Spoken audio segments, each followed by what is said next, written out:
Hello, and welcome to College Betas. Today we'll be talking about the equipment needed to run a beta tank. The main two pieces of equipment you will need are a heater and a filter. The most important piece of equipment is the heater. As I talked about a few weeks ago, betas need to be in water between 78 to 82 degrees Fahrenheit or 25 to 28 degrees Celsius. When choosing a heater, you have three types to choose from: flat heaters, preset heaters, and adjustable heaters. Flat heaters are typically only a few watts, but never stop heating. Flat heaters are great for nanotanks in cold rooms, but in a warm room they can overheat a tank to boiling. I have had two flat heaters, a 7.5 watt and a 10 watt. I use them at home where the room temperature is 65 degrees Fahrenheit to heat my 3-gallon travel tanks. At home they heat the tanks to about 76 degrees, but I only use the heaters for short times. The next option is preset. Preset heaters are very cheap and can be bought at any pet store or even Walmart.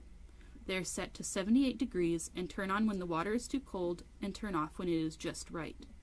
They usually work fairly well, but I have had some troubles with them not lasting very long. The last and most common option is an adjustable heater. Adjustable heaters are not as common in pet stores, but they are most common with larger hobbyists. Adjustable heaters allow you to adjust what the temperature is based on what fish you are keeping. I have all of mine set to 80 degrees, but if you have different fish that need cooler temperatures, you can set it lower, and if you're dealing with some diseases, raising the temperatures can help clear the problems. I personally only use adjustable heaters in my permanent tanks.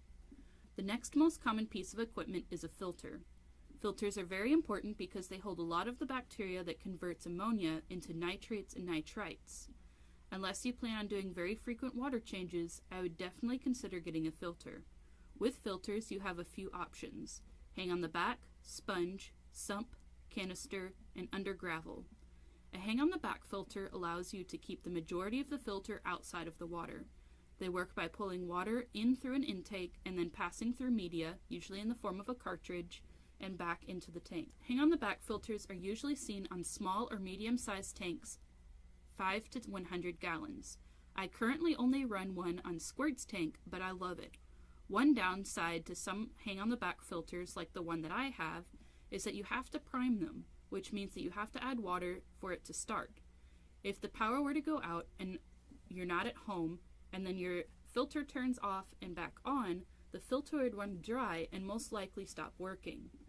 Sponge filters are the most common filter to not have this problem. There are three types of sponge filters: standard ones that are only sponge, non-standard ones which could have media like the ones that I run, and hem and matten filters, which allow water to pass through into a chamber where a heater can sit and the water is pumped back into the main portion. I use a modified Hammond Melton filter on Hank's tank and plan to do a tutorial on it over the summer.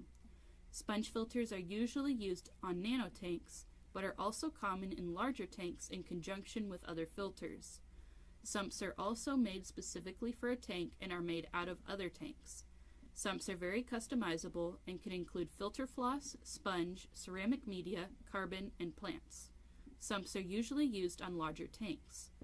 Canister filters are similar to hang on the back, except that they are larger and have tubes that run up to the tank instead of hanging on the tank. Canister filters are used in medium and large tanks. Last is Undergravel filters. Undergravel filters are very misunderstood and not very common. They only work with some substrates, so you don't have as much choice in decorations. They work by drawing water through the substrate, which naturally holds the same bacteria as filters, and then pumps it back into the tank. I personally am not a big fan of them, but some people love them. What heaters and filters do you use? Let me know down in the comment section below, as well as any video ideas you may have. Also, don't forget the giveaway ends at midnight tonight, Central Time. You can enter daily, so even if you entered earlier in the week, you can enter again. I will be contacting the winner during the week, and hopefully I can get the package sent out soon, later in the week.